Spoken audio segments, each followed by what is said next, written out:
Picture this. It's the end of the day. The house is finally starting to quiet down. Dinner dishes still in the sink. A few toys scattered near the couch. Your daughter walks in, shoulders slumped, eyes heavy. You can tell something's off. So you ask, "What's wrong?" She hesitates, then finally whispers, "Nothing." But you can feel it. Something's there. So you try again.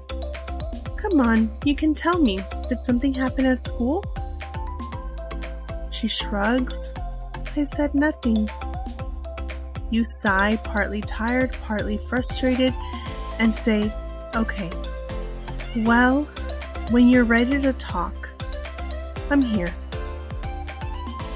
She nods, but as soon as she walks away, there's this quiet ache that settles in your chest.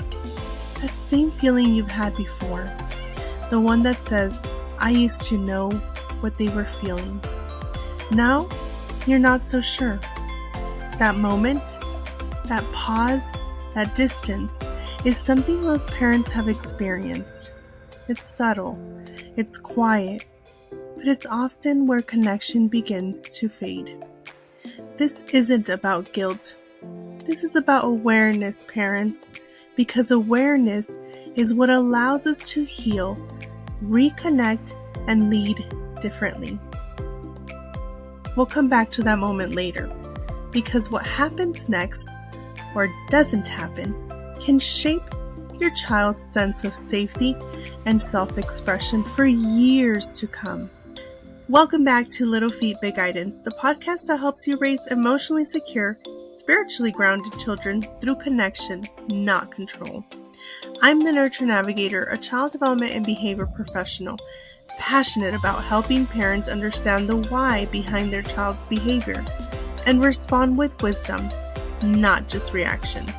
Together, we draw from voices like Dr. Bruce Perry, Marshall Rosenberg, and Ellen G. White, and root every lesson in the truth of Scripture, because parenting isn't about perfection, it's about presence. Most parents don't set out to silence their children.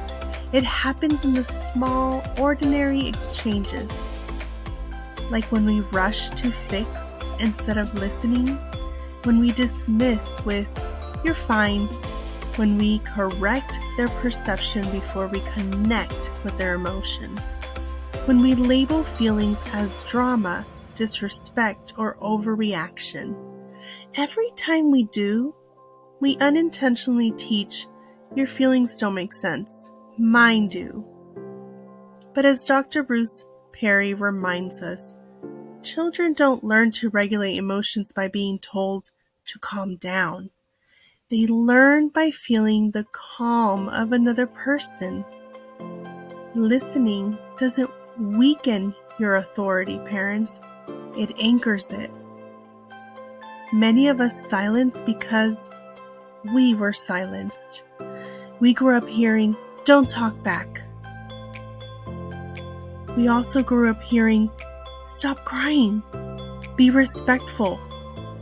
We were taught that obedience equals peace and emotions equal chaos. So now, when our children express strong feelings, something inside us tightens. We move to control instead of connect. But control may bring quiet, not peace. Marshall Rosenberg, the founder of Nonviolent Communication, and I hope you've already had the opportunity to look him up, said it beautifully. What others do may be the stimulus of our feelings, but never the cause. Our children's emotions don't create our discomfort. It reveals it. Many parents fear that listening too much will make them lose authority. But connection doesn't cancel authority, it strengthens it. Even Scripture affirms the sacredness of emotion. Let every person be quick to hear, slow to speak, slow to anger, in James 1:19. God doesn't silence his children when they cry. When they cry out, he invites conversation, reflection, relationship. As parents, we mirror that divine patience. When you listen first, your child learns that leadership and love can exist together. That's what true authority looks like. Let's go over 2 different scenarios.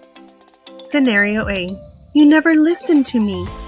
That's not true. I always listen. Scenario B.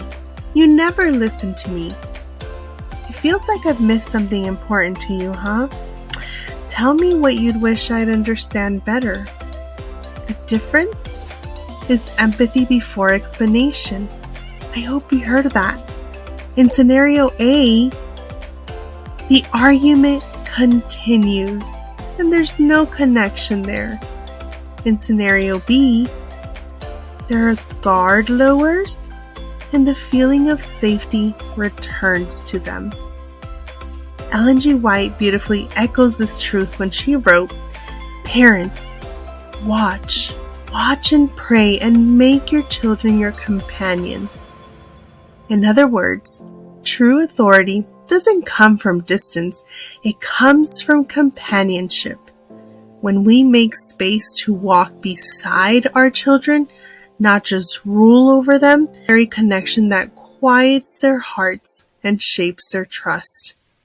Listening becomes an act of prayer. Companionship becomes the bridge between guidance and love. So how do we stay in authority while giving our children a voice? Well, first, pause before speaking. You're not required to respond immediately, parents. Silence can be a sacred space. Then, reflect before correcting. It sounds like you feel like your teacher doesn't like you. That single reflection validates without agreeing. And finally, guide after connection. Once your child feels seen, and only after they feel seen, then you can teach. I hear that you felt hurt. Let's talk about what might help tomorrow feel better. Authority built on empathy creates security, not fear. Now let's go back to the story. Your child's walking away, quiet after you ask what was wrong. But this time, you knock softly on their door and say, "Hey, I realized earlier I didn't really listen, and I just want to understand what today felt like to you." You're not fixing, you're not inviting. Maybe they still shrug, maybe they cry, maybe they talk. But either way, that moment becomes a seed. Because every time you show your child that their thoughts and feelings are safe with you, you're teaching them something far deeper than communication. You're teaching them trust. Remember, children learn different lessons at different stages. From infancy to adolescence, they move through trust, autonomy, initiative, and more. Even if trust or confidence wasn't fully nurtured earlier, it's never too late to reaffirm it. Every time you pause, listen, and validate a feeling, you are rebuilding trust, parents. Teaching them their inner world matters and showing that connection can be counted on again and again. Parenting isn't about perfection, it's about consistent, intentional companionship across the years. This is exactly what Ellen G. White points to when she reminds us, parents, watch and pray and make your children your companions. That's what she means. Each stage offers a new chance to affirm trust, safety, and confidence, even if past opportunities were missed. So here's our reflection for today. When your child expresses an emotion, frustration, sadness, or even defiance, what's your first instinct? To fix? To teach? To move on? Or to listen long enough to truly understand? Ask yourself, do I let my child finish before responding? Do my words make space? Or do they shut the moment down? When my child says, "You don't listen," do I defend or pause and lean in? Even small changes, like a pause, a breath, a soft tone, can reteach your child that their inner voice matters. It's not too late to reopen that door. Even if you've silenced before, you can always return and say, "I want to understand you better," because your listening becomes their healing and their voice becomes your legacy. We made it to the challenge of the week, parents. And here it is. For 1 week, resist the urge to correct your child's feelings. When they say "I'm mad" or "that's not fair," don't jump in. Try reflecting first. That sounds frustrating. You're feeling disappointed, huh? Then after they feel heard, then guide. It's okay to be upset, but let's talk about how to handle it. Authority after empathy is influence. Correction after connection is love.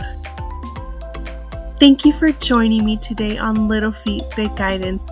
If this episode spoke to you, share it with another friend who might need that reminder that listening is leadership. Remember, true authority doesn't come from how loud we are, but from how deeply we listen. And if you're listening on YouTube, the platform doesn't always know you love this type of content. Here's a quick way to help. Hit subscribe, click the notification bell, and give this video a like. That tells YouTube to show you more episodes like this and helps other parents find them too. Don't miss next week's episode, episode 12. The critical step after every argument you are missing, parents. Until next time, keep listening, keep connecting, one little footstep at a time.